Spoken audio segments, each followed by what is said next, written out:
Okay, so guys, let us start our session. As usual, we will start our session with the Gayatri Mantra. Everybody will close their eyes and try to concentrate on inner power and in energy. We will pray in the holy feet of God to give us more power and more energy to get stability and development in our life. For that, we are chanting Gayatri Mantra. The voice should come from bottom of your heart and mind should be full of peace. Gayatri Mantra. Om Bho Bhuvasvaha Tassavitu Garedyam Bhargo Devasya Dhimahi Dhiyo Yodah Prachodayat. Om. Rub your hands and move around your eyes very slowly. Slowly open your eyes with fresh vision, with new attitude. Okay, on this new season and new episodes, we are learning about the introduction of the tenses, not only introduction, but the detailed concept with practical utility. So काळ नावाच्या संकल्पनेवर आपण संपूर्ण सविस्तर चर्चा करतोय. I hope दिलेल्या notes मधून तुम्ही होमवर्क करताय. होमवर्क करता करता प्रत्येक वाक्य मनाच्या अगदी 7व्या पडद्या आड खोलवर जाऊन रुजतंय आणि ते अतिशय फुलणार, विस्तारणार आणि भाषेवरती संपूर्ण प्रभुत्व मिळवण्यासाठी तुमची प्रचंड मोठी मदत करणार. टेन्सेस काळ आपल्या स्वतःला अभिव्यक्त करण्यासाठीच एक सशक्त माध्यम. मग काळ म्हटल्यानंतर जीवनाप्रमाणेच विस्तारपूर्ण आहे, अनंत आहे, इन्फिनिटी आहे. भूतकाळात जे घडून गेले, काल घडलं, परवा घडलं, मागच्या आठवड्यात, मागच्या महिन्यात, मागच्या वर्षी, मागच्या दशकात, मागच्या शतकात, मागच्या युगात, मागच्या जन्मात, अनंत काळ, हजारो लाखो करोडो वर्ष अगोदर अनंत काळ पास्ट आहे. फ्युचर आज संध्याकाळी जे घडेल, उद्या सकाळी जे घडेल, परवा संध्याकाळी घडेल, पुढच्या आठवड्यात, पुढच्या महिन्यात, पुढच्या वर्षी, पुढच्या दशकात, पुढच्या शतकात, पुढच्या युगात, कदाचित पुढच्या जन्मात किंवा हजारो लाखो करोडो वर्षानंतर या पृथ्वी तलावर ब्रह्मांडात जे काही घडेल ते सगळंच्या सगळं फ्युचर आहे.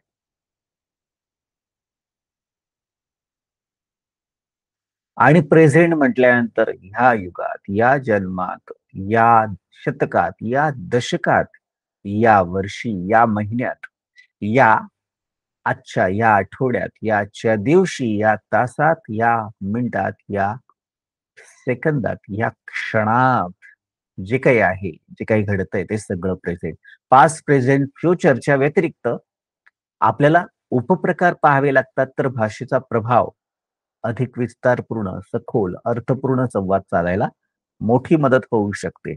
पोझिशन, पोझेशन, सिंपल, कंटिन्युअस, परफेक्ट आणि परफेक्ट कंटिन्युअस. पोझिशन म्हटल्यानंतर मी काय होतो, आता मी काय आहे आणि भविष्यात मी काय असेल. पोझेशन म्हटल्यानंतर माझ्याकडे काय होतं, माझ्यापाशी काय होतं, आता माझ्याकडे काय, माझ्यापाशी काय आणि फ्युचरमध्ये माझ्याकडे काय असेल. सिंपल म्हटल्यानंतर काय केलं, आता काय करतोय, पुढे काय करेल. कंटिन्युअस म्हटल्यानंतर काय करत होता, आता काय करत आहे, पुढे काय करत असेल. आणि परफेक्ट म्हटल्यानंतर पास्ट परफेक्ट मध्ये काय केलेलं होतं, आता प्रेझेंट मध्ये काय केलेलं आहे आणि फ्युचर मध्ये काय केलेलं असेल. आणि परफेक्ट कंटिन्युअस म्हटल्यानंतर काय करत आलेला होता, आत्ता काय करत आलेला आहे आणि भविष्य काळात काय करत आलेला असेल. म्हणजेच 18 प्रकार झाले की पास्ट पोझिशन वॉज व होता, होती, होते, होतं. Present position am, is, are आहे, आहोत, आहात, आहेत. Future position shall be, will be असेल, असतील, असणार, असू, असतील. पास्ट पोझिशन हॅड कडे होतं, पाशी होतं, जवळ होतं, ला होतं, ना होतं. प्रेझेंट पोझिशन हॅव हॅज, कडे आहे, पाशी आहे, जवळ आहे, ला आहे, ना आहे. आणि फ्युचर पोझिशन शाल हॅव, विल हॅव, कडे असेल, पाशी असेल, जवळ असेल, ला असेल, ना असेल. सिंपल पास्ट टेन्स V4 केलं, केलं होतं, झालं, झालं होतं. सिंपल प्रेझेंट V1 V2 करतो, करते, करतात. Simple future shall will V1 करेल, करतील, करणार, करू, करशील. पास्ट कंटिन्युअस वॉज व ING करत होतो, करत होतो, करत होती, करत होते, करत होत, करत होतात. Present continuous tense am are ING करत आहे, करत आहोत, करत आहात, करत आहेस. Future continuous shall be, will be, ING करत असतील, करत असणार, करत असू, करत असशील. Past perfect tense had, past participle केलेलं होतं, केलेली होती, केलेला होता. Present perfect tense have, has, past participle केलेलं आहे, केलेली आहे, केलेले आहेत, केलेलं आहे. Future perfect shall have, will have, past participle केलेलं असेल, केलेली असेल, केलेले असतील. Past perfect continuous had been ING करत आलेलो होतो, करत आलेली होती, करत आलेले होते. Present perfect continuous have been, has been, ING करत आलेलो आहे, करत आलेली आहे, करत आलेली आहेत. Future perfect continuous shall have been, will have been, ING करत आलेलो असेल, करत आलेली असेल, करत आलेले असतील, करत आलेले असणार. मग आपण कालच पास्ट, प्रेझेंट, फ्युचर याचं इंट्रोडक्शन पाहिलं आणि त्याच्यापैकी पास्टचा अभ्यास केला, प्रेझेंटचा अभ्यास केला होता, प्रेझेंट कंटिन्युअस. आणि आता पास्ट कंटिन्युअस कडे चाललोय आपण. पास्ट कंटिन्युअस म्हटल्यानंतर वॉज व ING. मी जात होतो, मी जात होते, आय वॉज गोईंग. आम्ही जात होतो किंवा आपण जात होतो, वी वर गोईंग. तू जात आहेस, तू जात आहेस, तुम्ही जात आहात. आता याच्यामध्ये प्रेझेंट मध्ये हे वापरलात, पण पास्ट मध्ये मी जात होतो, मी जात होती, आय वॉज गोईंग. आपण जात होतो, आम्ही जात होतो, वी वर गोईंग. तू जात होतास, तुम्ही जात होता, यू वर गोईंग. ती जात होती किंवा तो जात होता, तो जात होता, ही वॉज गोईंग. ती जात होती, शी वॉज गोईंग. हे जात होतं, इट वॉज गोईंग. राज जात होता, राज वॉज गोईंग. राणी जात होती, राणी वॉज गोईंग. दादा जात होता, ब्रदर वॉज गोईंग. ताई जात होती, सिस्टर वॉज गोईंग. ते जात होते, दे वर गोईंग. असं जात होतं तसं ज्या आहेत ना, पाहत होता, बरोबर, वॉच व वॉचिंग. राहत होता, वॉज व स्टेईंग. ऐकत होता, वॉज व लिसनिंग. वाचत होता, वॉज व रीडिंग. बोलत होता, वॉज व टॉकिंग. लिहित होता, वॉज व रायटिंग. गात होते, वॉज व सिंगिंग. नाचत होते, वॉज व डान्सिंग. मग आता या ठिकाणी पास्ट कंटिन्युअस चालू भूतकाळ. Read the following sentences very carefully and लाऊडली. Understand the pattern properly and catch the meaning right. Remember that here the use of was, were, and then ing between subject and object. And for negative and interrogative, it will remain the same. आपल्याला पुढचे वाक्य वाचत असताना एक काळजीपूर्वक लक्ष द्यायचं आहे की याच्यामध्ये सब्जेक्ट आणि object, I V you you he she it name noun याला सब्जेक्ट म्हणतोय आणि क्रिया ज्याच्यावर घडते त्याला ऑब्जेक्ट म्हणतोय. या दोघांच्या मध्ये वॉच, वेअर आणि आयएनजीचा वापर आहे. पॅटर्न समजा, अर्थ करून घ्या. काय करत होतो, कसं करत होतो, केव्हा करत होतो, या अर्थाने बघा. Shyam was blowing flute. Shyam बासरी वाजवत का? Shyam was blowing flute. They were eating samosa in a canteen. ते कॅन्टीन मध्ये समोसे खात होते. They were eating samosas in a canteen. I was just kidding with Sanjana. मी संजना बरोबर फक्त चेष्टा करत होतो. I was just kidding with Sanjana. Tina was chatting with me on FB Facebook. Tina माझ्याशी फेसबुकवर चॅटिंग करत होती. टीना was chatting with me on FB. Yesterday he was nodding for it. काल तो यासाठी होकारार्थी मान डोलावत होता. Yesterday he was nodding for it. I was doing time pass. Me timepass करत होतो. I was just doing time pass. Cashier was counting money. रोकपाल पैसे मोजत होता. Cashier was counting money. They were distributing pamphlet. ते पत्रक वाटप होते. They were distributing pamphlet. Sheena was drinking wine in a party. Sheena party दारू पीत होती. Sheena was drinking wine in a party. Akshada was watching the plants. Akshada झाडांना पाणी टाकत होती. Akshada was watching the plants. They were uploading picnic photos. They were uploading picnic photo. ते पिकनिकचे photo upload करत होते. They were uploading picnic photo. I was watching news at that time. त्यावेळेस मी बातम्या पाहत होतो. I was watching news at that time. He was not listening lecture. तो गंभीरपणे व्याख्यान ऐकत नव्हता. He was not listening a lecture at that time. That computer was not working. तो संगणक काम करत नव्हता. That computer was not working at that time. I was not snoring in the last night. मी काल रात्री घोरत नव्हतो. I was not snoring in the last night. Remember that we are using not after was where for the negative sentence. Okay. Dileer was not enjoying that party. Dileer त्या पार्टीची मजात लुटत नव्हता. Dileer was not enjoying that party. Sheena was not studying in the library. ती किंवा she was not studying in the library. ती अभ्यासिकेत अभ्यास करत नव्हती. She was not studying in the library. We were not writing any theories. आम्ही काही शोधनिबंध लिहित नव्हतो. We were not writing any theory. We were not writing any thesis. आम्ही काही शोधनिबंध लिहित नव्हतो. We were not writing any thesis. You were not working yesterday. तू काल काम करत नव्हती. You were not working yesterday. Money was not playing on ground. Money मैदानात खेळत नव्हता. Money was not playing on ground. Sheena was not conducting training. Sheena प्रशिक्षण घेत नव्हती. Sheena was not conducting a training. They were not talking about her. ते तिच्याबद्दल बोलत नव्हते. They were not talking about her. I was not teaching philosophy. मी तत्वज्ञान शिकवत नव्हतो. I was not teaching philosophy. They were not reading newspaper. ते वर्तमानपत्र वाचत नव्हते. They were not reading newspaper. Were you calling me? तू मला बोलवत होतास का? Were you calling me?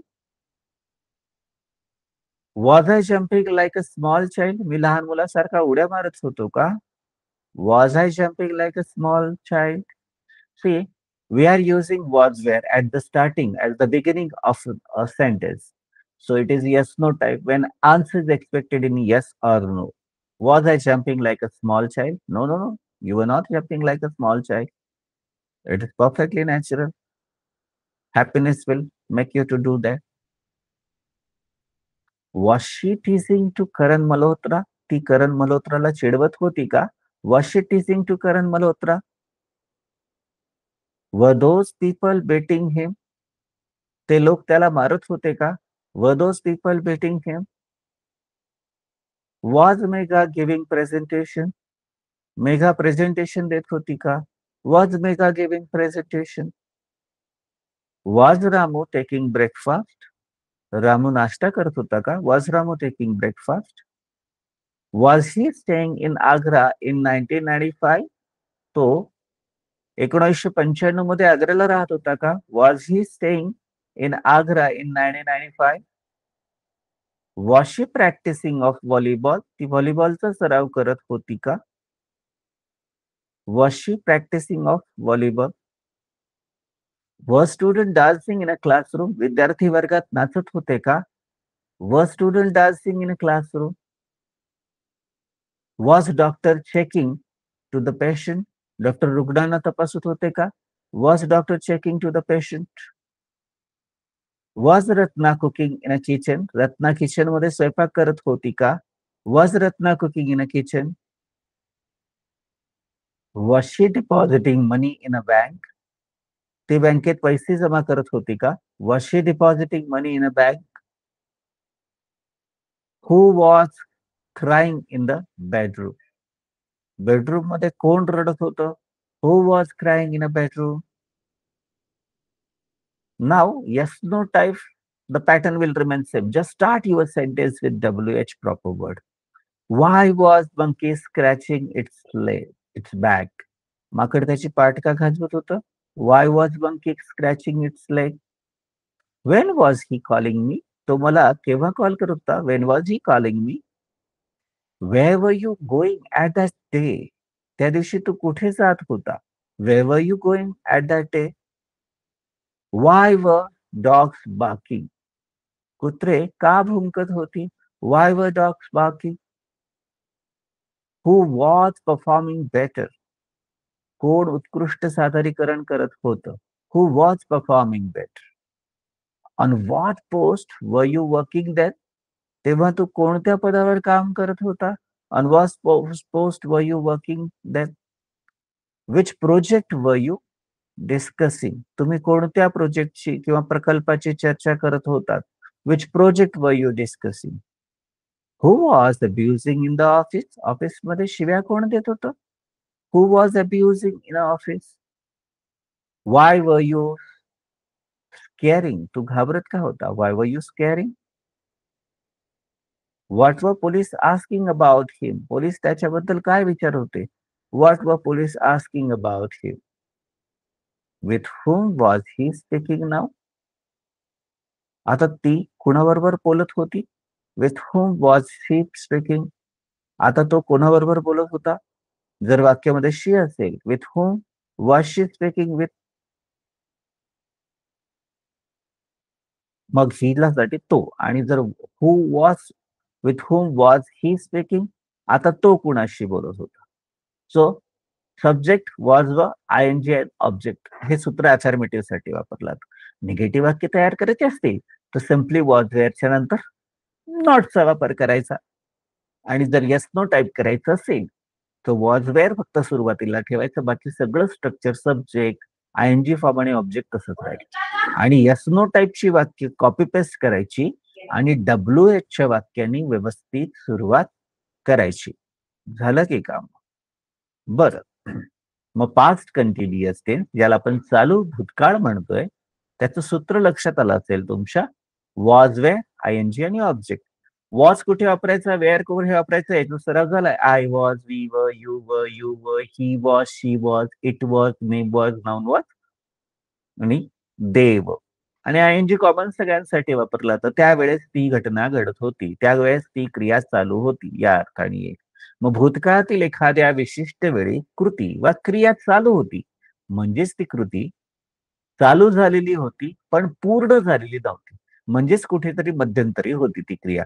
तसेच गतकाळात जी कृत्य सातत्यानं होत असते, सवयीने होत असते, हे सुद्धा सांगण्यासाठी या काळाचा वापर साधारणपणे केला जातो. तर भूतकाळातील ती परिस्थिती, ती संपूर्ण परिस्थितीचं वर्णन, पार्श्वभूमी सांगण्यासाठी सुद्धा त्याला या काळाचा आधार घ्यावा लागतो. शक्यतो कोण करत होतं, कसं करत होतं, कुठे करत होतं, काय करत होतं, कशासाठी करत होतं, इत्यादी प्रश्नांची उत्तरं आपल्याला या काळात सापडतात. या काळात क्रियापदाचा तिसऱ्या रूपाचा म्हणजेच आयएनजीचा वापर केला जातो आणि टू बी फॉर्म म्हणून वॉज वेअरचा वापर केला जातो. मग पास्ट कंटिन्युअस चालू भूतकाळ याच्यामध्ये ग्रामॅटिकल किंवा स्ट्रक्चरल पॅटर्न पाहिलं तर अतिशय सोपं आहे. I, he, she, it, name, noun याच्यासाठी वॉजचा वापर होतो, तर वी, यू, दे याच्यासाठी वेअरचा वापर करण्यात येतो आणि क्रियापदाच्या तिसऱ्या रूपाचा म्हणजे आयएनजीचा वापर होतो. सहज स्वाभाविकपणे. अफर्मेटिव्हचं जर वाक्य पाहिलं तर I was studying at that day. मी त्या दिवशी अभ्यास करत होतो. वी वर स्टडिंग ऍट दॅट डे. आम्ही त्या दिवशी अभ्यास करत होतो. You were studying at that day. तू त्या दिवशी अभ्यास करत होतास. You were studying at that day. तुम्ही त्या दिवशी अभ्यास करत होतात. He was studying at that day. तो त्या दिवशी अभ्यास करत होता. She was studying at that day. ती त्या दिवशी अभ्यास करत होती. It was studying at that day. हे त्या दिवशी अभ्यास करत होतं. Raj was studying at that day. Raj त्या दिवशी अभ्यास करत होता. Asha was studying at that day. Asha त्या दिवशी अभ्यास करत होती. Brother was studying at that day. भाऊ त्या दिवशी अभ्यास करत होता. Boss was studying at that day. साहेब त्या दिवशी अभ्यास करत होते. दे वर स्टडिंग ऍट दॅट डे. ते त्या दिवशी अभ्यास करत होते. आता तेच वाक्य जर आपल्याला निगेटिव्ह करायचं असेल तर वॉज वेअरच्या नंतर साधं साधं नॉट वापरून द्या. मग कसं करणार? आय वॉज, मग आय वॉज करावं लागेल इथे. I was, I was not, I was not listening a song. मी गाणं ऐकत नव्हतो. We were not listening song. आम्ही गाणं ऐकत नव्हतो. You were not listening a song. तू गाणं ऐकत नव्हता. You were not listening song. तुम्ही गाणं ऐकत नव्हतात. He was not listening a song. तो गाणं ऐकत नव्हता. She was not listening a song. ती गाणं ऐकत नव्हती. Raj was not listening a song. Raj गाणं ऐकत नव्हता. It was not listening song. हे गाणं ऐकत नव्हतं. Asha was not listening a song. Asha गाणं ऐकत नव्हती. Brother was not listening song. साहेब काही गाणं गात नव्हता, गाणं ऐकत नव्हता. Boss was not listening a song. साहेब गाणं ऐकत नव्हते. दे वर नॉट लिसनिंग सॉन्ग. ते गाणं ऐकत नव्हते. आणि येस नो टाईप करायचं असेल तर फक्त टू बी फॉर्मला सुरुवातीला ठेवायचं, म्हणजे वाक्याची सुरुवात करताना वॉज वेअरने करायची, शेवटी प्रश्नचिन्ह. Was I dancing at that day? त्या दिवशी मी काय नाचत होतो का? Were we dancing at that day? आम्ही त्या दिवशी नाचत होतो का? Were you dancing at that day? त्या दिवशी तू नाचत होतास का? Were you dancing at that day? त्या दिवशी तुम्ही नाचत होतात का? Was he dancing at that day? त्या दिवशी तो नाचत होता का? Was she dancing at that day? त्या दिवशी ती नाचत होती का? Was Raj dancing at that day? Raj त्या दिवशी नाचत होता का? Was Asha dancing at that day? Asha त्या दिवशी नाचत होती का? Was brother dancing at that day? भाऊ त्या दिवशी नाचत होता का? Was boss dancing at that day? साहेब त्या दिवशी नाचत होते का? Were they dancing at that day? ते त्या दिवशी नाचत होते का? ह्या अनुषंगाने त्याचा वापर होईल. आणि WH चे वाक्य करायचं असेल तर येस नो टाईपचा रेप्लिका जसे तसा उभा करायचा आणि योग्य पद्धतीने WH चा वापर करून त्या पुढच्या वाक्यामध्ये अपेक्षित असलेला बदल करायचा. How many singers were performing from the stage? किती गायक व्यासपीठावरून सादरीकरण करत होते? Who was controlling him from New York? त्याला न्यूयॉर्क वरून कोण नियंत्रित करत होतं? Where was Reshma going at that time? त्यावेळेस रेश्मा कुठे जात होती? What was she doing in that political meeting? ती त्या राजकीय बैठकीत काय करत होती? How was he driving his car on highway? तो त्याची कार महामार्गावरून कशी काय चालवत होता? Why was Verma quarrelling with mister Pandey? Shri Verma हे श्री पांडे यांच्याबरोबर भांडण का करत होते?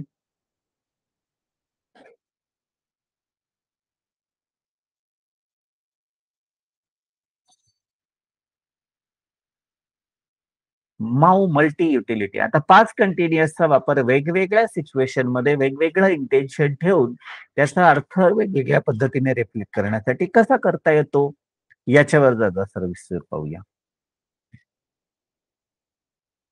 बघा, he was doing work at that time. त्यावेळेस तो काम करत होता. At that time. At that time म्हटल्यानंतर ऍट दॅट टाइम येऊ शकतं, इन द इव्हिनिंग येऊ शकतं, ऍट द मॉर्निंग येऊ शकतं, यस्टरडे ऍट 10 AM याच्यासाठी येऊ शकतं. Same way. आता इथे सिच्युएशन बघा. Sameer is my boss. Sameer आमचे साहेब आहेत. He gave me very important task with deadline. अगदी कालमर्यादा ठरवून त्यांनी अतिशय महत्वपूर्ण एक उपक्रम मला दिला. He told me to call him as soon as completed it.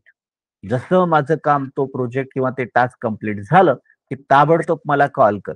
Otherwise he wood fire मी. नाहीतर ते मला त्या कामावरून काढून टाकतील असं त्यांनी धमकी दिली होती. So I made serious efforts to finish the task. मी ते टास्क तो उपक्रम पूर्ण करण्यासाठी अतिशय गंभीरपणे प्रयत्न केले.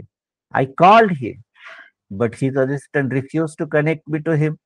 त्याचा असिस्टंट जो होता त्याच्याबरोबर असतो, तो प्रत्येक वेळेस कनेक्ट करून द्यायला तयारच नव्हता. I called him every our yesterday. काल मी माझं काम संपूर्ण झालं म्हणून माझी नोकरी जायला नाही पाहिजे. प्रत्येक तासानंतर मी त्याला साहेबांना कॉल करत होते. बट स्टील कुडंट रीच हिम. पण तरी त्याच्यापर्यंत पोहोचणं काही शक्य झालं नाही. अगदी सविस्तर सांगते हा, सकाळपासून संध्याकाळपर्यंत मी किती कॉल केले आणि त्याच्या वेळेस काय मला उत्तर आलं आणि तो काय करत होता. I call him at 5:30 at AM. पहाटे अगदी सकाळी 5:30 वाजता मी त्याला कॉल केला बरं का. But he was sleeping at that time. ते त्यावेळेस झोपलेले होते आमचे साहेब. बरं, मी मग विचार केला थोड्या वेळाने कॉल करू. Then I call him at 6 AM. मग मी त्यांना 6 वाजता कॉल केला. But she was exercising in a gym. मग ते त्यावेळेस व्यायाम करत होते. Again I call him at 7 AM. पुन्हा मी 7 वाजता त्यांना कॉल केला. But she was meditating at that time. मग त्यावेळेस ते म्हणे की ते ध्यानधारणा करत होते. बरं. मग then I called him at 8 AM. मग मी त्यांना 8 वाजता कॉल केला बरं का. But she was reading newspaper. ते वर्तमानपत्र वाचत होते त्यावेळेस 8 वाजता. Okay. Immediately I called him at 8:30. अर्धा तासात परत लगेच मी त्यांना 8:30 वाजता कॉल केला बरं का. But she was taking bath at that time. त्यावेळेस ते अंघोळ करत होते. Okay. Then I call him at 9 AM. 9 वाजता मग मी त्यांना कॉल केला. मग 9 वाजता कॉल केल्यानंतर but he was driving his car. त्यावेळेस ते म्हणे गाडी चालवत होते. I called him after 10 AM. मग सकाळी 10 नंतर मग मी त्यांना कॉल केला. 10 वाजेच्या नंतर. But he was conducting a meeting. पण मग ते त्यावेळेस ते मीटिंग घेत होते म्हणे. Then exactly at 12:30 PM I called him. बरोबर दुपारी 12:30 वाजता मग मी त्यांना कॉल केला बरं का. But she was having lunch. पण ते दुपारचं जेवण करत होते त्यावेळेस. I called him at 2 PM. 2 वाजता त्यांना कॉल केला. He was shopping in a mall. पण मग ते मॉलमध्ये शॉपिंग करत होते म्हणे काहीतरी त्यांच्या फॅमिली बरोबर खरेदी वगैरे करणं त्यांचं काम चालू होतं. Okay. Then around 4 PM I called him. मग सर्वसाधारणपणे दुपारी 4 वाजता मी त्यांना कॉल केला बरं का. But he was taking training in the hall. हॉलमध्ये ते एम्प्लॉईचं प्रशिक्षण घेत होते. कर्मचाऱ्यांचं. ते हॉलमध्ये प्रशिक्षण घेत होते. Okay. Then finally I called him at 7 PM. 7 वाजता त्यांना मग जे आहेत ना मी कॉल केला बरं का. But he was enjoying movie with family. त्यांनी सांगितलं की ते त्यांच्या फॅमिली बरोबर आतमध्ये थिएटरमध्ये पिक्चर पाहतायत असं त्यांनी सांगत होता. कुटुंबाबरोबर चित्रपट पाहत होते साहेब. And then this Sameer really unbelievable. The Sameer boss is very complicated person. फारच गोंधळात टाकणारा माणूस आहे बाबा हा. He send me SMS. त्यांनी मला SMS पाठवला. काय? Dear, don't worry about your job. Your job is safe. I was just checking your efforts and I will check your task tomorrow in the office. आणि नंतर मग हा भाऊ दिवसभर मी टेन्शन मध्ये होते आणि मी काळजी करत होते. आणि त्याच्यानंतर मग त्यांनी रात्री मला SMS पाठवला 10 वाजता रात्री, की डिअर काळजी करू नको. तुझा जॉब सेफ आहे. तुझ्या जॉबबद्दल चिंता करण्याची आवश्यकता नाही. मी फक्त तुझे जे आहेत ना किती सिरियस एफर्ट घेऊ शकते चेक करतोय आणि तुझा जो राहिला टास्कचा विषय तुम्हाला दाखवायचा होता ना, सकाळी ऑफिसमध्ये डिस्कस करू. Thank God my job is safe. मला तर नोकरीवरून काढणार नाही याचा मला विश्वास घेता आला. I was in a sad mood. मी किती भयंकर वाईट मूड मध्ये होते. बाय होल डे एक्सपिरियन्स संपूर्ण दिवस हा उगीचच नाही कॉल काढून टाकलं का काय हा सगळा. प्रत्येक तासाला मी त्याला कॉल करत होते साहेबांना. But now I am happy. आता मी हॅपी आहे की माझा जॉब आता सेफ आहे. आता the multi utility in real sense. मग मल्टी युटिलिटी त्या पद्धतीत पाहूया. मग about action in the past. भूतकाळातली ऍक्शन. Interrupted action.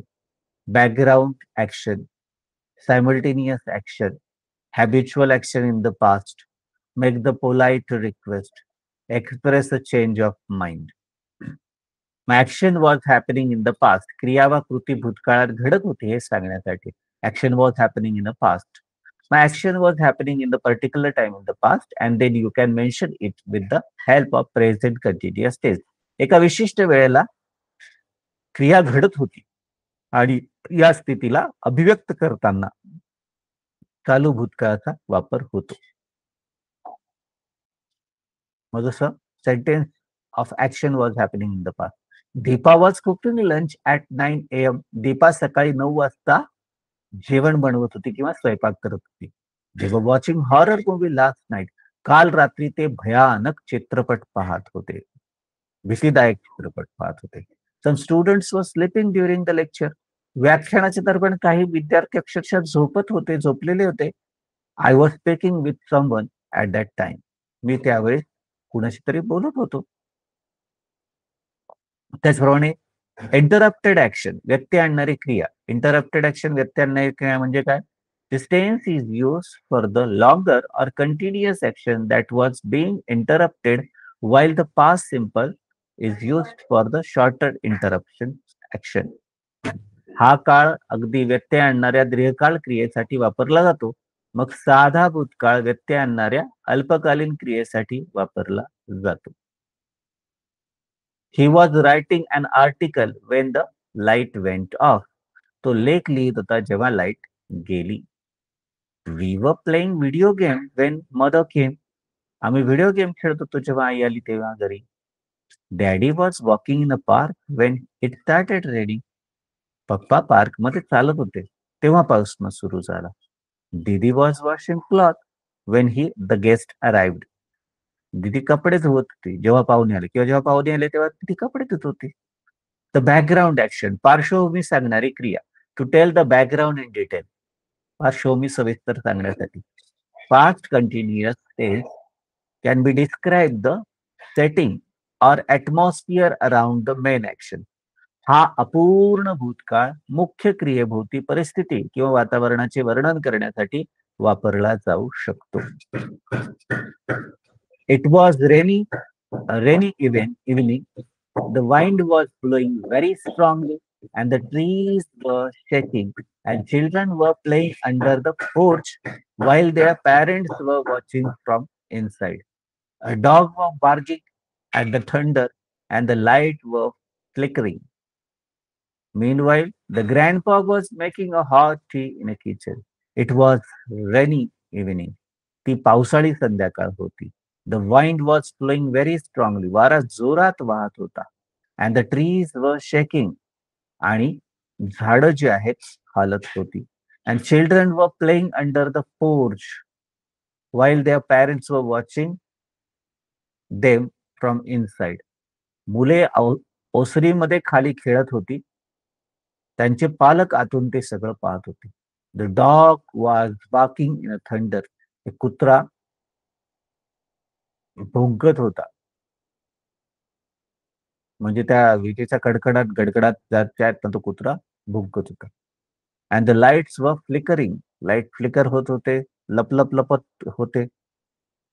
दरम्यान आजी स्वयंपाकघरात गरम चहा बनवत होती. ग्रँडबा वॉज मेकिंग हॉट टी. आता त्या वेळेस संपूर्ण काय काय घडत होतं या सगळ्या गोष्टीचं वर्णन भूतकाळातलं इथं मेन्शन केलं जातं. सायमल्टेनियस ऍक्शन, समांतर क्रिया सांगण्यासाठी. टू टेल द पॅरलल और simultaneous action. Past continuous tense is used to describe two or more things happening at that time in the past tense. Rupesh was studying while his parents were quarreling. So simultaneously क्रिया म्हणजे past continuous is used for the describing two or more things happening at the same time in the past. भूतकाळातील एकाच वेळी घडणाऱ्या दोन किंवा अधिक गोष्टींचं वर्णन करायचं असेल त्या चालू भूतकाळाचा वापर केला जातो. Sentence of the parallel. Rupesh was studying while his parents were quarreling. Rupesh अभ्यास करत होता आणि त्याचे पालक भांडत होते. He was listening to music with the travelling by the plane. तो विमानात प्रवास करत असताना संगीत ऐकत होता.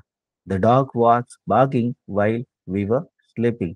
आम्ही झोपत असताना कुत्रा भुंकत होता. They were climbing to hill while the sun was setting. सूर्य मावळत होता आणि ते टेकडी चढत होते. सो त्या वेळेस ती क्रिया चालू असताना ही क्रिया चालू होत होती असं सांगायचं असेल. The habitual action in the past, भूतकाळातील सवयीची क्रिया सांगायची टू शो द रिपीटेड और habitual action in the past. वारंवार होणारी किंवा सवयीने होणारी क्रिया भूतकाळात दाखवण्यासाठी वापर होतो.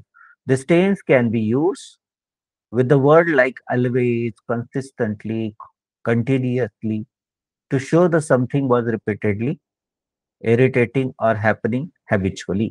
एखादी गोष्ट वारंवार त्रासदायक होती, सवयीने घडत होती, हे दर्शविण्यासाठी नेहमी किंवा सतत या प्रकारच्या वाक्याने अभिव्यक्त होतो या काळाचा वापर. Sentences of showing repeated or habitual action in the past. Rekha was always helping mother in household work. रेखा नेहमी आईला घरकामात मदत करत होती. Our children were often fighting over the toy. आमची मुलं बऱ्याचदा खेळण्यावरून भांडत होते. He was always reading comic before the bed. तो नेहमी झोपण्यापूर्वी कॉमिक्स वाचत होता. I was always keeping my breakfast. मी नेहमी माझा नाश्ता टाळत होतो. भूतकाळातली सवय ती त्याच्यामध्ये सांगितली जाते. मेक द पोलाइट रिक्वेस्ट, नम्रपणे विनंती करण्यासाठी. To make the polite request, नम्रपणे विनंती करण्यासाठी. This tense could be use to show the polite way by wondering words. हा काळ अगदी विनम्र विनंती करण्यासाठी वापरला जाऊ शकतो, मात्र याच्यामध्ये वंडरिंग ह्या शब्द वापरावा लागतो. तेव्हा ह्या काळाचा वापर करून तुम्हाला रिक्वेस्टही करता येते. जसं we were thinking of joining us a lunch. तुम्ही आमच्यासोबत जेवायला येण्याचा विचार करत होतात का? I was hoping that you would come to the party. मला असं अपेक्षा होती की तुम्ही पार्टीला येशील म्हणून. I was wondering if you could borrow your mobile phone. मी जर तुमचा मोबाईल घेऊ शकतो असा विचार चालू होता. बरोबर. We were wondering if you were free this evening. आज संध्याकाळी मोकळा आहात का असा विचार आम्ही करतो. म्हणजे कळत नकळतपणे भविष्याचा काळ दाखवून जे आहेत ना, समोरच्याला विनंती करतो की आम्हाला वाटलं तुम्ही जॉईन व्हाल असं. होतात का प्लीज? आम्ही अशी आशा करतोय की तुम्ही पार्टीला येणार असं. तर येणं शक्य होईल का हो तुम्हाला? हां, म्हणजे ती विनंती मान्य करण्यासाठी सभोवताली आपण एक विनम्रतेचं वातावरण सुरुवातीला तयार करतोय आणि तशा पद्धतीच्या गोष्टी सांगतोय. Express the change of the mind. मन आणि योजनेत अचानक जर बदल झाला, तर त्याच्यासाठी सुद्धा याचा वापर कसा होतो ते चेक करा. To express the change of mind. मन, हेतू किंवा योजनेत बदल झाला हे व्यक्त करण्यासाठी. This tense can be used to the indicate that the plan or intention was changed. हा काळ भूतकाळातील ठरलेला बदल किंवा योजना अचानक बदललेली आहे हे सांगण्यासाठी वापरला जाऊ शकतो किंवा वापरला जातो. The Kanchan was planning to attend the marriage but she change her mind. Kanchan खरं लग्नाला जाण्याचा विचार करत होती, पण तिने मत बदलून टाकलं. बरं. We were thinking to watch movie with friend but they cancelled it. आम्ही मित्रांबरोबर चित्रपट पाहण्याचा विचार करत होतो, पण मग त्यांनी ते स्थगित करून टाकलं, रद्द करून टाकलं. Our company was planning to open new plant in Goa but then they got good offer from Gujarat government. आम्ही कंपनी गोव्याला नवीन प्लांट सुरू करण्याचा विचार करत होतो, पण गुजरात सरकारकडून त्यांना खूप चांगली ऑफर प्राप्त झाली.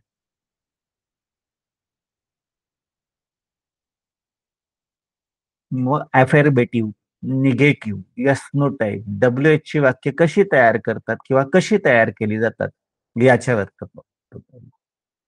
जसं I was dancing in a birthday party, we were dancing in a birthday party, you were dancing in a birthday party, they were dancing in a birthday party, he was dancing in a birthday party, she was dancing in a birthday party, it was dancing in a birthday party, Raj was dancing in a birthday party, Asha was dancing in a birthday party. I was dancing in a birthday party. मी वाढदिवसाच्या मेजवानीत नाचत होतो. We were dancing in a birthday party. आम्ही वाढदिवसाच्या मेजवानीत नाचत होतो. You were dancing in a birthday party. तू वाढदिवसाच्या मेजवानीत नाचत होतास. You were dancing in a birthday party. तुम्ही वाढदिवसाच्या मेजवानीत नाचत होता. They were dancing in a birthday party. ते वाढदिवसाच्या मेजवानीत नाचत होते. Same way. He was dancing in a birthday party. तो वाढदिवसाच्या मेजवानीत नाचत होता. She was dancing in a birthday party. ती वाढदिवसाच्या मेजवानीत नाचत होती. It was dancing in a birthday party. हा मेजवानीत नाचत होता वाढदिवसाच्या. Raj was dancing in a birthday party. Raj वाढदिवसाच्या मेजवानीत नाचत होता. Uncle was dancing in a birthday party. काका वाढदिवसाच्या मेजवानीत नाचत होते. Same way negative sentence. I was not reading anything. मी काही वाचत नव्हतो. We were not reading anything. You were not reading anything. They were not reading anything. He was not reading anything. She was not reading anything. Raj was not reading anything. So here I was not reading anything. मी काहीही वाचत नव्हतो. We were not reading anything. आम्ही काही वाचत नव्हतो. You were not reading anything. तू काही वाचत नव्हता. You were not reading anything. तुम्ही काही वाचत नव्हता. दे वर नॉट रीडिंग एनिथिंग. ते काही वाचत नव्हते. ही वॉज नॉट रीडिंग एनिथिंग. तो काही वाचत नव्हता. She was not reading anything. ती काही वाचत नव्हती. It was not reading anything. तो काही वाचत नव्हता वेडा. राज वॉज नॉट रीडिंग एनिथिंग. राज काही वाचत नव्हता. Uncle was not reading anything. काका काही वाचत नव्हते. Was I narrating a story? Yes, no time. Were we narrating a story? Were you narrating a story? Were they narrating a story? Was he narrating a story? Was she narrating a story? Was Raj narrating a story? Was Asha narrating a story? Was uncle narrating a story? I was narrating a story. मी गोष्ट सांगत होतो. Were we narrating a story? आम्ही गोष्ट सांगत होतो का? Were you narrating a story? तू गोष्ट सांगत होता का? Were you narrating a story? तुम्ही गोष्ट सांगत होतात का? Were you narrating a story? ते गोष्ट सांगत होते का? Was he narrating a story? तो गोष्ट सांगत होता का? Was she narrating a story? ती गोष्ट सांगत होती का? Was it narrating a story? हा गोष्ट सांगत होता का? Was Raj narrating a story? राज गोष्ट सांगत होता का? Was uncle narrating a story? काका गोष्ट सांगत होते का? Now WH question. Which story was I narrating? Which story were we narrating? Which story were you narrating? Which story were they narrating? Which story was he narrating? Which story was she narrating? Which story was Raj narrating? Which story was Asha narrating?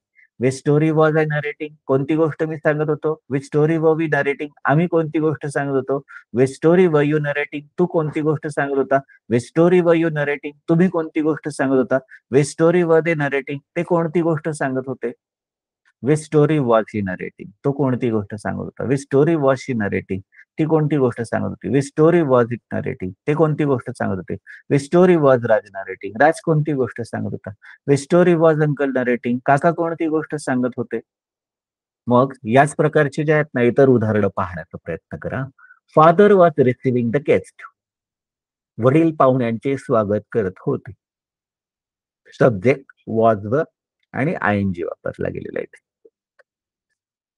Mother was not doing household work आई काही स्वयंपाकघरात स्वयंपाक करत नव्हती she was also receiving the guest तीही receive करत होते गेस्टला mother was not doing household work आई घरकाम करत नव्हती सब्जेक्ट वॉज वेअर आणि नॉट आणि नंतर आयएनजी आणि ऑब्जेक्ट वापरला गेला बघा इथे was sister preparing meal for everybody ताई सर्वांसाठी जेवण तयार करत होती का वॉजवर सब्जेक्ट आयएनजी आणि मग ऑब्जेक्ट वॉजवर करता आणि क्रियापदाला आयएनजी आणि कर्म लागला जातोय बघा इथे व what were other family member doing सगळे इतर कुटुंबातले सदस्य मग काय करत होते परिवारातले सदस्य W H was were subject आयएनजी आणि ऑब्जेक्ट म्हणजे डब्ल्यू एच वॉज वेअर त्याच्यानंतर करता आणि मग वर्बचा आयएनजी प्रत्यय वापरला जातो आणि नंतर मग कर्म तिथे व्यक्त होत Nitin was playing hockey Nitin hockey खेळत होता Nitin was not playing cricket Nitin cricket खेळत नव्हता was Nitin playing tennis Nitin tennis खेळत होता का with home was he playing hockey तो कोणाबरोबर हॉकी खेळत होता देवर शाउटिंग फ्रॉम द स्टेज ते व्यासपीठावरून ओरडत होते leaders were not listening to them नेते मंडळ त्यांचं काय ऐकत नव्हते was anybody listening to them त्यांचं कोणी ऐकत होतं का फॉर व्हॉट वर दे शाउटिंग ते कशासाठी ओरडत होते काय म्हणून ओरडत होते Babita was laughing an hour ago Babita एक तास अगोदर हसत होती Babita was not crying at that time Babita त्यावेळेस रडत नव्हती वॉज शी लाफिंग लाऊडली ती मोठ्याने हसत होती का why was she laughing at that time ती त्यावेळेस हसत का बरं होती grandma was telling the story of lord Rama आजी भगवान रामचंद्रांची गोष्ट सांगत होती grandma was not telling the story of Akbar आजी अकबराची कथा सांगत नव्हती was she telling the story of Arya Chanakya ती आर्य चाणक्यांची कथा सांगत होती का who was telling the story of children in the night त्या रात्री मुलांना कोण कथा सांगत होतं we were reading the book on Mahabharat आम्ही महाभारतावरचं पुस्तक वाचत होतो we were not reading the book on Ramayan आम्ही रामायणाचा ग्रंथ वाचत नव्हतो you were you reading the book on Veda तुम्ही वेदांची गोष्ट ऐकत होतात का विच चॅप्टर ऑफ महाभारता वर यू रीडिंग तुम्ही महाभारताचा कोणता अध्याय वाचत होता आता काही महत्वपूर्ण टर्निंग पॉइंट आहेत जे मागे पण आपण पाहिले there are some works which you cannot use for the past continuous tense past continuous tense मध्ये वापर तुम्ही करू शकत नाहीत अशा प्रकारचे काही वर्ब्स आहेत मग विचार दोस्त याच्या अगोदर पण आपण पाहिलेलं आहे बरोबर मग कोणकोणते होते त्या सगळ्या गोष्टी बघा इथे ॲग्री सहमत होणे, बिलीव्ह भरोसा करणे, रिमेंबर लक्षात ठेवणे, होप आशा करणे, डाऊट शंका बाळगणे, अंडरस्टँड समजणे, नो माहिती असते. तिथे agreeing, believing, remembering, hoping, doubting, understanding, knowing असे शब्द आपण काही वापरत नाहीत. त्याच पद्धतीने मिनिंग असं करत नाही, म्हणत आणणे, थिंकिंग करत नाही, रिकलेक्टिंग करत नाही, ऍडमायरिंग करत नाही, डिसॅग्रिंग करत नाही, डिसबिलिव्हिंग करत नाही, फॉरगेटिंग करत नाही. हे सगळे शब्द मेंटल स्टेट आणि प्रोसेसचे सुद्धा अभ्यास होत नाही. त्याच पद्धतीने finding, imagining, trusting, supposing, forcing, recognising, recalling, considering असे पण शब्द तयार होत नाही. मग फाईंड सहमत होणे, इमॅजिन कल्पना करणे, ट्रस्ट विश्वास ठेवणे, सपोज अनुमान करणे, फर्जी भविष्य सांगणे किंवा भविष्य करणे, भाकीत करणे, रेकॉग्नायझिंग ओळखणे, रिकॉलिंग परत बोलवणे, कन्सिडरिंग विचारात घेणे. आयएनजी याला अजिबात वापरला जाते. त्याच पद्धतीने डिझायर असेल, वॉन्ट पाहिजे असणे, विश इच्छा असणे, लाईक आवडणे, लव प्रेम करणे, प्लीज आनंद घेणे, फील अनुभवणे, माइंड म्हणून इथे wanting, wishing, liking, loving, pleasing, feeling, find, minding असे शब्दप्रयोग वापरता येत नाही. आयएनजी मध्ये याचा वापर होताना दिसत नाही किंवा शक्यतो टाळायचाच. त्याचप्रमाणे डिझायरिंग, नीडिंग, डिसलाइकिंग, हेटिंग, डिटेस्टिंग, फॉरगिव्हिंग, प्रेफरिंग म्हणजे डिझायर इच्छा करणे हे नेहमी बेसिक मध्येच वापरलं जातं. नीड म्हणून वापरलं जातं, गरज असते. डिसलाईक म्हणून वापरलं जातं म्हणजे नावडणे, तिरस्कार करणे, हेट वागणे, डिटेस्टिंग घृणा करणे, फॉरगिव्हिंग माफ करणे, प्रेफरिंग पसंत करणे. याच्यामध्ये आयएनजी वापरायचा नाही किंवा वापरला जात नाही. मग आता अपिअरन्स करायचं असेल तर तिथे सुद्धा दिसते तुम्हाला. अपियर दिसते, मेजर, मोजनिंग, पजेसिंग बाळगणे, सबसिंग, रेमेलिंग, सिमिंग, डिझर्विंग, कंटेनिंग असं आहेत ते. म्हणजे अपियर म्हणजे दिसणे, मेजर म्हणजे मोजणे, पजेस म्हणजे बाळगणे, सफिक्स म्हणजे पुरेसं असणे, रिझेबल म्हणजे सारखा करणे किंवा सारखा असणे. Team it seems to be rich party बाहेरून तर सुंदर पार्टी दिसते आहेत. डिझर्विंग नाही म्हणत आपण त्याला, कंटेनिंग नाही म्हणत, तर कंटेंट्रीचं असं म्हणतो. त्याचप्रमाणे परसेप्टिव्ह सेन्सेशन ऍक्शन असतील ते smelling, noticing, feeling, observing, tasting, hearing, seeing हे शब्द शक्यतो टाळले जातात. म्हणून स्मेल, वास येणे, कारण ही क्रिया चटकन घडते, त्याच्यासाठी वेळ लागत नाही. तुम्ही अभिव्यक्त करताय तोपर्यंत ती गोष्ट होऊन गेलेली असते. हे पक्क लक्षात असू द्या. मग नाव प्रॅक्टिकल युसेज कसा करता येईल याच्या संदर्भात आपण जरा विस्तारपूर्ण पाहू. मग प्रॅक्टिकल युटिलायझेशन बघा. The spy I was chasing the Vikram because his wife wanted to know that where does he go, where does he, what does he do for the whole day. So I started to chase him and here are what I noticed. म्हणजे त्या विक्रमच्या पत्नीने विक्रमच्या वरती काही संशय होता त्याला, हा नेमका बाबा जातो कुठे, काय करतो, कुणाला भेटतो, याचं काही बाहेर जे आहेत ना प्रकरण वगैरे तर नाहीये ना, का बरं दिवसभर जातो, कुठे कुठे जातो, काय काय करतो, हा सगळा भाग जो आहेत ना तो पाहण्यासाठी मला त्या वहिनींनी त्या विक्रमच्या पाठीमागे पाठवलं आणि मग मी पाहायला सुरुवात केली. मी नोटीस केलं. काय-काय नोटीस केलं त्या दिवशी बघा. Vikram was running very fast. Vikram फार जोरात पळत होता त्यावेळेस. Vikram was carrying the bag of money. तो पैशाची बॅग जवळ बाळगत होता त्या दिवशी. He was riding a bike. तो बाईक चालवत होता. He was drinking waters from the shop. तो दुकानात पाणी पित होता नंतर. And he was speaking on phone. तो फोनवर कुणाशी तरी बोलत होता. Then he was watching a movie. मग 3 तास तो जवळ-जवळ त्या चित्रपटात मूव्ही पाहत होता. Vikram was taking a tea then. मग तो चहा पीत होता, चहा घेत होता. With tea he was taking samosa. तो चहाबरोबर समोसा सुद्धा खात होता. He was quarrelling with someone. तो कुणाशी तरी जे आहेत ना, वाद घालत होता. He was hiding something in a bag. तो बॅगेत काहीतरी लपवत होता. He was worshipping to lord Shiva. नंतर तो भगवान शिवांच्या मंदिरात गेला आणि तो तिथे उपासना करत होता. Then he was coming to home finally. तो शेवटी घरी होता. And he is completely innocent, Vahini. Don't worry. He was busy in his daily activity as usual. This way, I recorded all his activity in my mobile phone, and I am sending this all recording to Vikram's wife. That what was he doing for the whole day in detail? Absolutely. Now the another situation, the dream. Okay, I had a wonderful dream last night. काल रात्री अतिशय सुंदर असं मला स्वप्न पडलं. What was the dream? स्वप्न काय होतं बरं? Let us see. चला पाहूया. मग millions of people were gathering for my political party. लाखो लोक माझ्या राजकीय पक्षासाठी जमत चाललेले होते. Okay. Thousands of people were waiting only for me. हजारो लोक फक्त माझीच वाट पाहत होते. Everybody's eyes were looking to find the chief guest. प्रत्येकाचे डोळे प्रमुख पाहुण्यांचा शोध घेत होते. Lot of people were holding flower mala in their hand.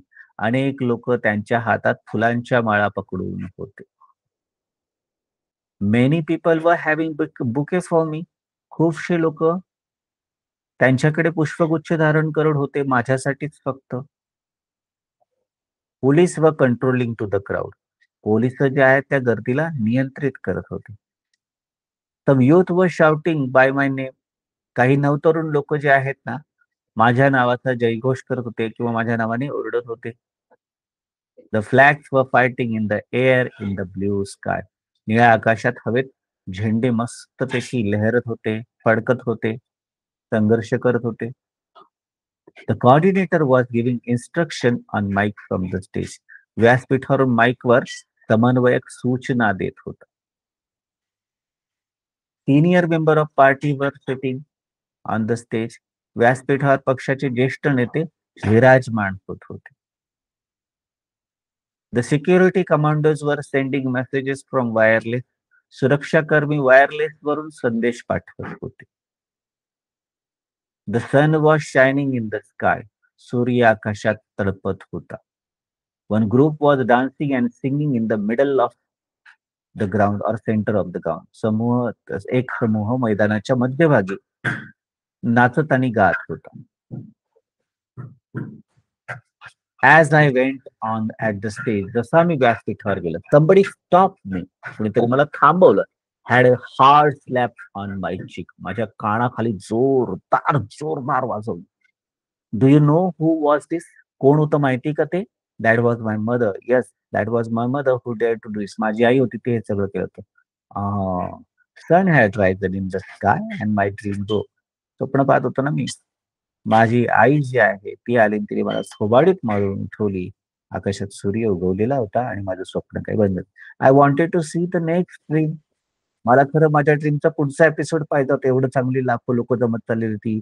लोक माझ्यासाठी वाट पाहत होती. झेंडे फडकत होते. पोलिस कंट्रोल करत होते. किती मस्त मी सेलिब्रिटी होतो आणि मी अतिशय चांगल्या प्रकारे अट्रॅक्शन ऑफ द क्राऊड होतो. But I had to go to college. मला कॉलेजला पण जावं लागणार होतं. In today's night I am going to see the dream. आज रात्री मात्र मी ते स्वप्न पुन्हा कंटिन्यू करणार. पुढचा एपिसोड पाहणार. In which I will become the president of India. ज्याच्यामध्ये मी भारताचा राष्ट्रपती होणार आहे. So then good night in advance. Be there in oath ceremony with me.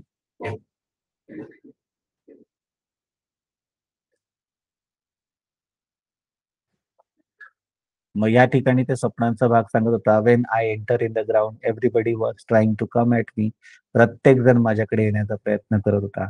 I was showing victory by my fingers. मी माझ्या हाताने जे आहेत ना, विक्ट्रीची फिंगर करून दाखवत होतो आणि प्रत्येकाबरोबर शेक हँड करत होतो. So the finally the dream came in to reality. आणि त्याच्यामध्ये मग आता मी राष्ट्रपती होणार आहे आजच्या रात्री. Good night in advance. So this was the exactly the things which we have to understand in a proper sense, in proper वे.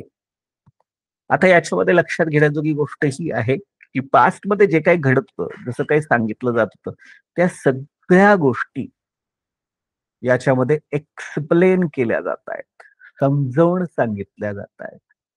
लक्षात घेतल्या जातात.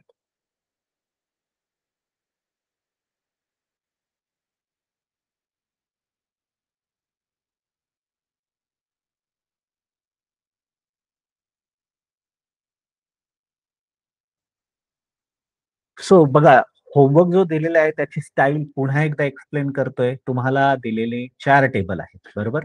ते असेंबल करून तुम्हाला वाक्य जमतायत का हे चेक करायचंय. नुसते वाक्य नाही जमतात, त्याचं ट्रान्सलेशन जमतंय का हे पण चेक करायचं. त्यानंतर मराठीतली वाक्य दिलेली आहे, ती तुम्हाला इंग्लिशमध्ये करायची आणि इंग्लिशची वाक्य दिली ती तुम्हाला मराठीत करायची. म्हणजे सिक्वेन्स आहे table, English to Marathi sentence आणि Marathi to English sentence.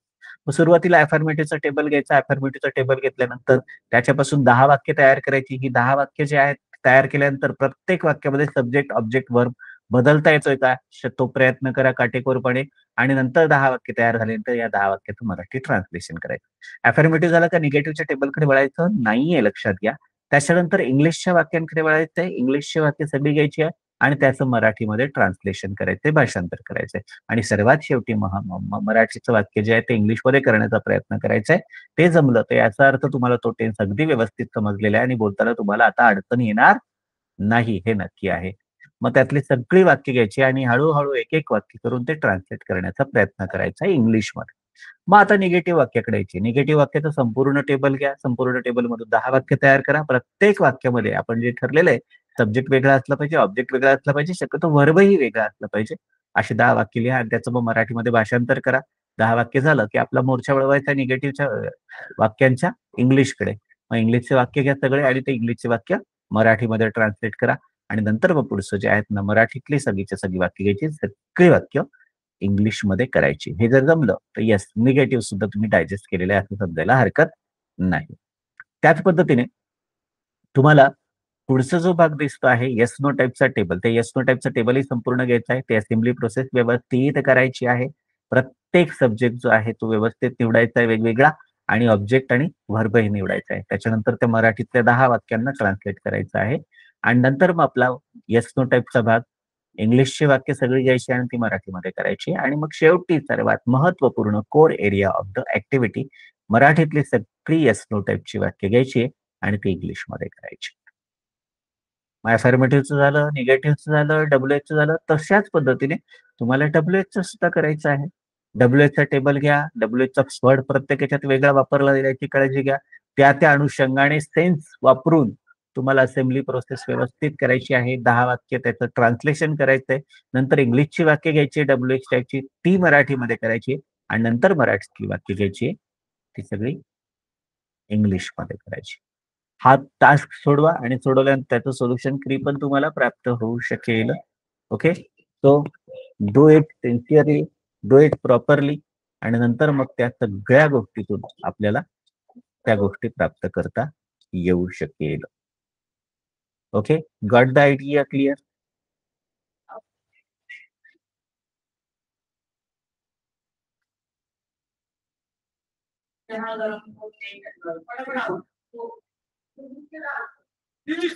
Okay, so take care of yourself well. Good night. Goodbye. Tomorrow we'll see you for the next session. Thank you. Thank you very much. Take care of yourself well.